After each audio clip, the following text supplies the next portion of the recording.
یہ ہے کہ آج کل ہم ہیں فیس بک والے شیعہ. ہمارا آج کل جو ایشو ہوتا ہے ہم فیس بک پہ بڑھ چڑھ کر بولتے ہیں. تو میں فیس بک کے شیعوں کو کہتا ہوں یہ کوفی شیعہ ہے.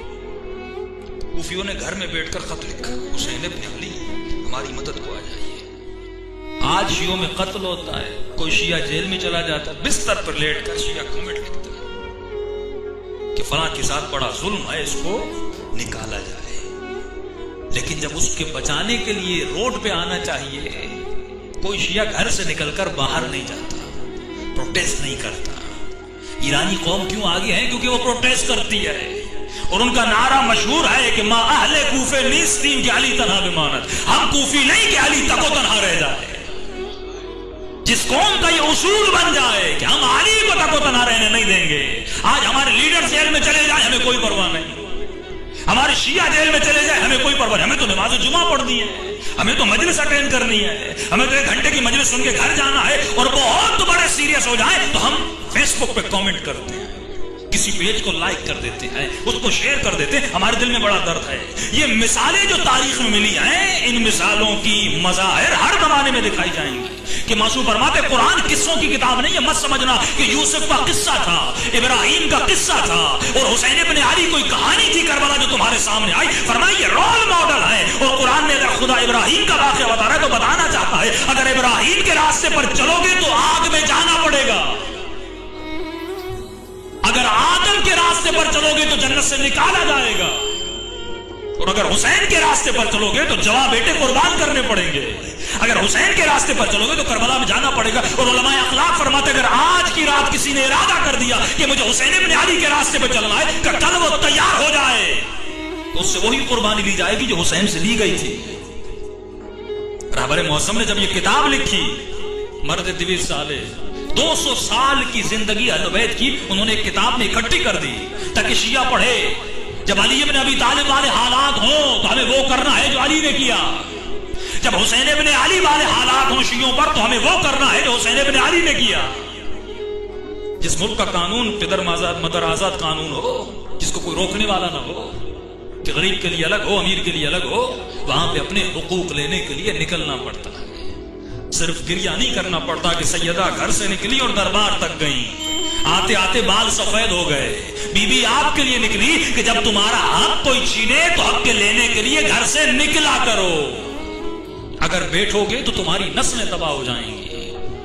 اور آپ اسلام آباد میں بیٹھے ہیں, یہاں ڈنڈے کا قانون چلتا ہے. وہ باہر بھی نکلے, روڈ بھی توڑے, گاڑیاں بھی توڑی, لوگوں کا نقصان, ان کو کچھ ہوا کچھ نہیں ہوا. انہی کے مطالبات مانے جاتے ہیں. بعض حکومتوں کی ایک فطرت بن جاتی ہے اور دنیا میں وہی شیعہ کامیاب رہے اور وہی قومیں کامیاب رہی. صرف لفظ شیعہ نہیں ہے جنہوں نے پروٹیسٹ کیا. یورپ آپ چلے جائیں, وہاں پہ لوگ پروٹیسٹ کرتے ہیں اور یہ ان کا آزادانہ انسانی اور بشری تقاضا ہے اور ان کا حق ہے اور ان کو حق ملتا ہے. لیکن ہمارے لوگوں کو جیل میں ڈال دیا جاتا ہے. ہم جسٹ اپنی مجالس میں نماز جمعے کا اعلان کرتے ہیں کہ ہمارا تقاضا ہے حکومت سے اور ان اداروں سے, برخلاف قانون کے خلاف, ملک کے لا کے خلاف ہے کہ آپ کسی کو ایسے اٹھا کے چلے جائیں. اگر مجرم ہے تو آپ قانون کے سامنے پیش کریں, کٹہرے میں لائیں. اگر موت کی سزا بھی آتی ہے تو ہر کوئی ماننے کے لیے تیار ہو. لیکن سوال یہ ہے کہ قانون تو ہو, اور یہ کیوں ہوتا ہے جب جسم مردہ ہو جائے. آج ہمارا جسم مردہ ہو چکا. مردہ جسم میں سوئی بھی لگائیں گے نا اس میں درد نہیں ہوگا, ہاتھ بھی کاٹ دیں اس کو پرواہ نہیں ہوگی کیونکہ جسم مردہ ہو چکا ہے. آج ہمارے اندر احساس ختم ہو گیا. اور وہ معاشرے جو بار بار قتل کو دیکھ دیکھ کر عادی ہو جاتے ہیں, ان معاشروں کی یہ حالت ہو جاتی ہے. کربلا کربلا کیوں بنی؟ کیونکہ ان لوگوں نے علی کا ساتھ چھوڑا, پھر حسن کا ساتھ چھوڑا, پھر حسین کا ساتھ چھوڑا. اب کسی امام نے جہاد کرنا چھوڑ دیا, جہاد اکبر, صرف درس و تدریس کیا, اور اس پر بھی شیعوں نے رہنے نہیں دیا. ہر امام کو شہید کیا گیا. سب سے بڑا سسٹم جسے آرگنائزیشن آف لا کہتے ہیں وہ 7ویں امام کے زمانے میں پڑی. سب سے زیادہ وکیل میرے 7ویں امام کے تھے جہاں پہ خمس اکٹھا کیا جاتا تھا. یعنی ایسے شیعہ تھے جو خمس تو دیتے تھے لیکن امام کو جیل سے نکلوانے کے لیے تیار نہیں تھے.